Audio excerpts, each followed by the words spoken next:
کہا یہ تم کیا کہہ رہے ہو؟ رمشا نے اس سے آگے اور کوئی بات نہ سنی اور کال کاٹ دی۔ اس سے یاد آیا کہ کیسے نیلا نے بڑے دعوے کے ساتھ عمیر سے کہا تھا کہ وہ اس سے محبت نہیں کرتا، صرف ہوس ہے، اور اب تو عمیر کی ہوس پوری ہو چکی تھی۔ پھر کیسے وہ رمشا کو اپناتا؟ رمشا نے اپنا سیل فون نکالا اور عمیر کا نمبر ڈائل کیا۔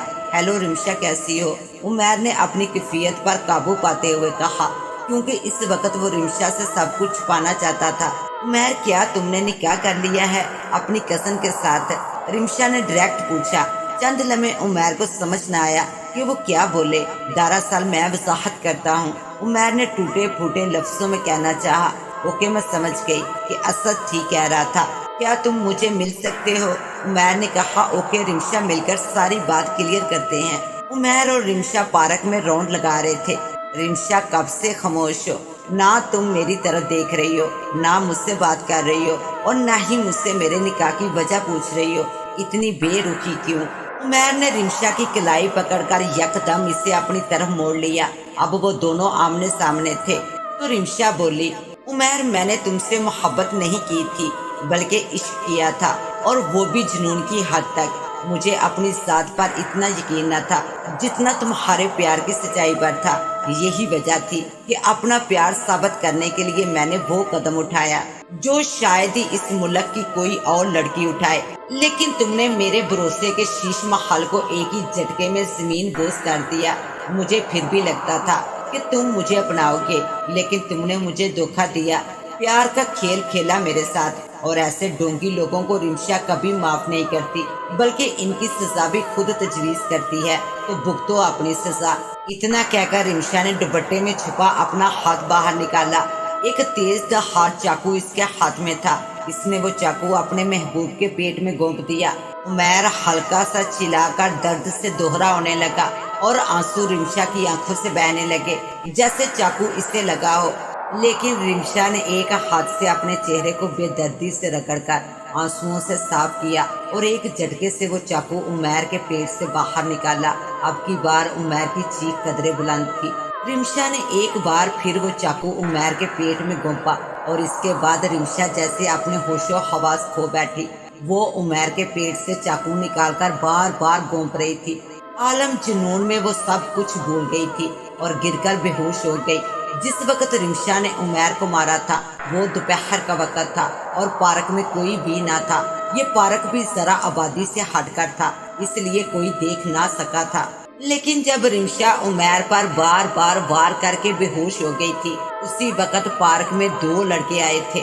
عمیر بہت مضبوط اعصاب کا مالک تھا، اس لیے وہ اس وقت زندہ تھا اور جانتا تھا کہ اگر یہ بات ثابت ہو گئی کہ اس کا قتل رمشا نے کیا ہے تو رمشا کو پھانسی ہو جائے گی۔ مرتے مرتے بھی عمیر نے رمشا کو بچا کر اپنی نہ کردہ غلطی کی تلافی کر دی۔ اسی وقت عمیر نے ہمت کر کے چاقو کو پاس والے تالاب میں پھینک دیا، کیونکہ اس پر رمشا کی انگلیوں کے نشانات تھے۔ آنے والے دونوں لڑکوں نے انہیں دیکھ لیا اور ان کے پاس آئے۔ جب انہوں نے عمیر سے اس کی حالت کے بارے میں پوچھ کر اسے ہاسپٹل لے جانا چاہا تو عمیر نے انہیں یہ بتایا کہ دو نقاب پوش آئے تھے جنہوں نے اسے چاقو سے لہو لہان کر دیا، اور اس کی ساتھی رمشا یہ منظر دیکھ کر بے ہوش ہو گئی۔ خیر، عمیر نے اس پارک میں ہی دم توڑ دیا تھا۔ البتہ وہ دونوں لڑکے رمشا کو ہاسپٹل لے گئے، اور ان لڑکوں کی گواہی کی وجہ سے وہ پولیس کی تفتیش سے بچ گئی تھی۔ تقدیر بھی ہمارے ساتھ کیسے کیسے کھیل کھیلتی ہے۔ سیانے سچ ہی کہتے ہیں کہ کبھی کبھار تقدیر ہماری ساری تدبیر کو پلٹ کر رکھ دیتی ہے۔ اس لاوارث جن زادی روزینہ کے ساتھ بھی یہی ہوا تھا۔ اپنی شکتیوں کے بل بوتے پر وہ بڑے سے بڑے شاہ زور کو مات دے سکتی تھی، مگر تقدیر اس سورمے کا نام ہے جو ہمیشہ اپنی ہی منواتا ہے۔ عمیر کو پانے کے لیے روزینہ نے اپنی زندگی کا مقصد بدل ڈالا۔ کرن اور نیلا کو بے موت مار دیا، رمشا کو برباد کروا ڈالا۔ کرن کے روپ میں انسانی زندگی گزارنے لگی، مگر رمشا نے سب کچھ بدل ڈالا۔ رمشا نے اپنے ہی ہاتھوں اپنی محبت عمیر کی جان لے کر اس جن زادی کی دنیا بھی اندھیر کر دی تھی۔ عمیر کی موت کا صدمہ بہت بڑا تھا جو اس کا باپ سہ نہ پایا تھا، اور دوسرے ہی روز وہ بھی قبرستان میں اپنے بیٹے کے پاس پہنچ گئے۔ اب روزینہ پھر تنہا رہ گئی تھی۔ پہلے اس بجن ناتھ نے اس سے اس کا اصلی خاندان چھینا تھا اور اپنی موت مار چکا تھا۔